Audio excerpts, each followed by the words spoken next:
I'm Nate Mosier, and I was the advisor for Rahul's project this summer. The big picture is here at Purdue, Dr. Nancy Hose developed, along with her team, a yeast that can ferment all the various sugars that are in plant biomass into ethanol, unlike corn ethanol or sugarcane ethanol. A big part of making that a commercial reality is understanding how all the different influences in the industrial process affect the performance of microorganisms in making biofuels. And one part of that is salt. And there's salt that naturally occurs in plant material, there's salt that's used in the process, and we want to understand how that affects in the negative or positive fashion the fermentation. And so Rahul's data are a very important part of that raw data, and he's actually beginning some of the data analysis that allow us to make predictive models that will predict how the yeast performs in an industrial setting. Hi, how are you? My name is Raul Bisani, and I'm going to be a junior in agriculture and biological engineering at Purdue University. This summer I'm doing the summer undergraduate research fellowship here in Lori. My project is determining the effects of certain cations throughout the fermentation process on the metabolic consumption of glucose and xylose. So the first step is to prepare the inoculum, where we have the seed culture, and we basically grow it for 18 to 24 hours, and that's what we use for the growth. So the first step is going to be to start this up. There we go. So everything has to be done over flame so that we minimize any bacteria that goes into here.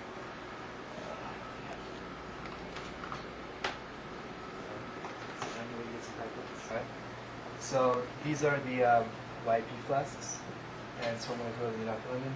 Put 4 milliliters of glucose, 50% glucose, and 2 milliliters of seed culture. So let's see how this works.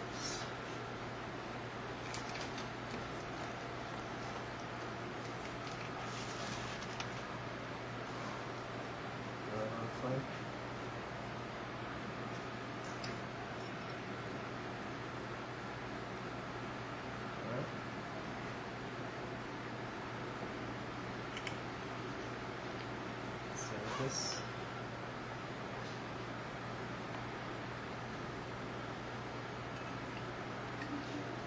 And you put the 4 milliliters of glucose so that the cells use that as energy.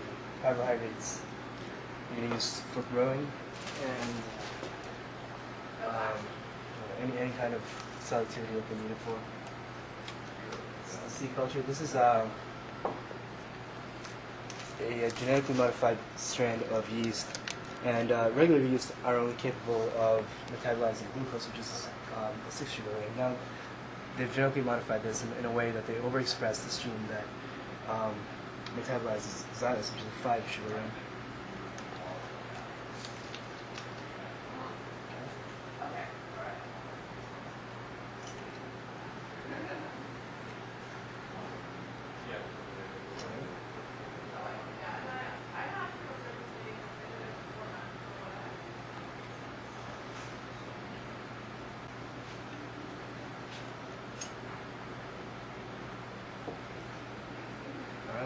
That's the inoculum. So we take this, and it's going to go in a shaker for about 18 to 24 hours until it reaches 500 Ku, which is cut units, and it's basically just testing, just trying to see how much the cell density is. So here's 200 fermentations per minute at 20 degrees Celsius. We put it right here for about 18 hours. 24 hours, and by tomorrow it'll be ready. Alright, so after the inoculum is prepared, I just put it in a few minutes ago. So by tomorrow morning it'll be ready. And what I'll do is I'll take all those flasks and centrifuge them and collect the seed culture at the bottom, and use that to inoculate 6 of these. And I have 6 of these because each one is at 0.5 molar concentration of a specific salt concentration, and it's 8 grams of glucose and 8 grams of xylose. And I run the fermentation run for about 72 hours. So I'll start tomorrow and it'll be done by Friday. And I collect samples every 0, 3, 6, 9, 12, 24, 36, 48, and then 72 hours, etc., etc. And basically what happens is the samples just end up looking like this. They're frozen right now. They were in freeze-thaw, and they look like this. And basically what I'll do is defrost them and get them ready for the HPLC assay, which is 10%. 10 times that, which is I put 900 microliters of water and then 100 microliters of that. And once the results come in, I'll be able to see how fast the glucose is actually metabolizing, how fast the cells is metabolizing, and use that to see what kind of effect the cations actually have on the inhibition of tissue sugars. So this is actually my last week. I'm running my last experiment this week, and after that I'll be able to analyze my data and present next Tuesday at the symposium. It's been a good time. I've learned a lot. I realized that a lot of things that I've done so far, I've used 90% of my energy for 10% of the project. So basically, it's a buildup of everything. You actually have to teach yourself a lot of things, read a lot. But the fun in that is, when nobody's helping you, this is all mine. Everything I did from the start to the beginning is all mine.